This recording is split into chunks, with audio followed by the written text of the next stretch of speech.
हरियाणा कांग्रेस संगठन को लेकर दिल्ली में हलचल तेज हो गई है। हरियाणा कांग्रेस के जिला अध्यक्षों की नियुक्ति अब जल्द हो सकती है। एआईसीसी ऑब्जर्वर पैनल की रिपोर्ट जितेंद्र बघेल को सौंपेंगे। जितेंद्र बघेल हरियाणा प्रभारी बीके हरिप्रसाद को पैनल की लिस्ट सौंपेंगे। बीके हरिप्रसाद कांग्रेस हाईकमान के पास पैनल की लिस्ट भेजेंगे। बड़ी खबर आपको बता रहे हैं, हरियाणा में कांग्रेस के संगठन को लेकर अब दिल्ली में भी हलचल तेज हो गई है। एआईसीसी ऑब्जर्वर पैनल की रिपोर्ट जितेंद्र बघेल को सौंपेंगे। जितेंद्र बघेल हरियाणा प्रभारी बीके हरिप्रसाद को पैनल की लिस्ट सौंपेंगे, तो वहीं बीके हरिप्रसाद कांग्रेस हाईकमान के पास पैनल की लिस्ट भेजेंगे।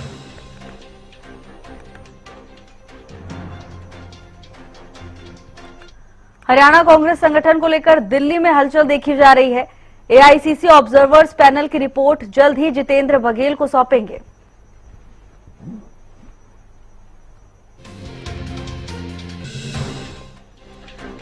और इसी पर ज्यादा जानकारी के साथ अपराजिता श्री जुड़ चुकी हैं।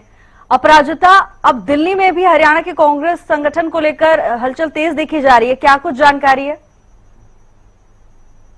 बिल्कुल, देखिए लगातार कांग्रेस संगठन को बनाने के लिए प्रयास में जुटी हुई है। इसी कड़ी में बीके हरिप्रसाद के द्वारा यानी हरियाणा प्रदेश के प्रभारी कांग्रेस प्रभारी के द्वारा 30 जून आखिरी तारीख दिया गया था कि इस तारीख तक जो लिस्ट है ऑब्जर्वर्स को दी गई थी कि ये लिस्ट तैयार हो जानी चाहिए।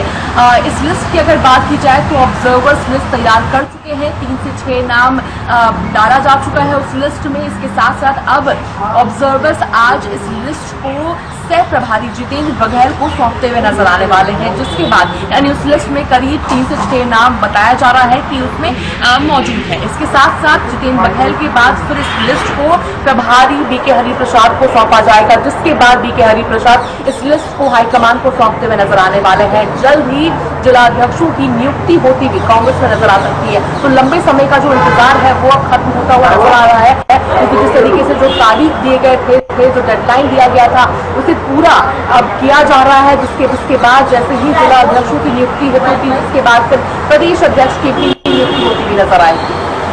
अपराजिता, बिल्कुल ठीक कहा आपने। जिस तरह से 30 तारीख की डेडलाइन दी गई थी कई दिग्गजों के द्वारा, अपराजिता अब ये भी सवाल बनता है कि आखिर इसमें भी अब कितना समय लगने वाला है? अंतिम मुहर कब तक लग सकेगी?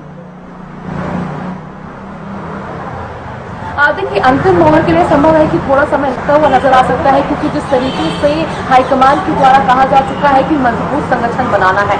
पिछली बार जो बैठक हुई थी राजधानी दिल्ली में वीडियो कॉन्फ्रेंसिंग के जरिए तमाम ऑब्जर्वर्स उसमें मौजूद थे। उसमें कहा गया था राहुल गांधी के द्वारा कि सबसे बार को ही पैनल में रखना है।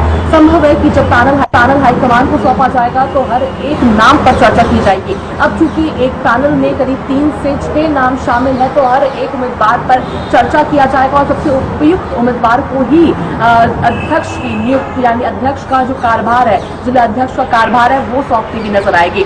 कई क्राइटेरिया भी हैं, यानी जो उसकी उम्र थोड़े यंग चाहती है जिला अध्यक्ष बनी हो, थोड़े यंग यानी 55 वर्ष से कम की आयु का व्यक्ति को जिला अध्यक्ष बनाया जाए। इसके साथ साथ जो कांग्रेस से लंबे समय से जुड़े हुए तमाम एस्पेक्ट्स को भी देखा जाएगा, जिसमें संभव है कि समय लग सकता है। हालांकि कांग्रेस समय लगाने के लिए तैयार है, मगर सही जो व्यक्ति है उसका चयन ज्यादा जरूरी समझ रही है। तो संभव है कि थोड़ा समय लगता हुआ नजर आ सकता है। मोहर के लिए भी थोड़ा इंतजार करना होगा, मगर जिस दिशा में कांग्रेस संगठन को लेकर चल रही है, जो डेडलाइन है उसे पूरा किया जा रहा है, तो कहीं ना कहीं एक ग्रीन सिग्नल दिखाती हुई नजर आती है कि संभव है कि अब संगठन का जो निर्माण है कांग्रेस में वो होती हुई नजर आ सकती है प्रदेश में।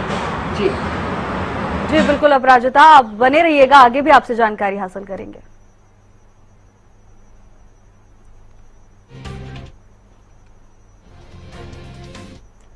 हरियाणा में जिला अध्यक्षों की नियुक्ति की प्रक्रिया लगभग पूरी हो चुकी है। अब हाईकमान के अंतिम मुहर लगने का इंतजार करना होगा। अगले सप्ताह जिला अध्यक्षों के नाम भी सामने आ सकते हैं।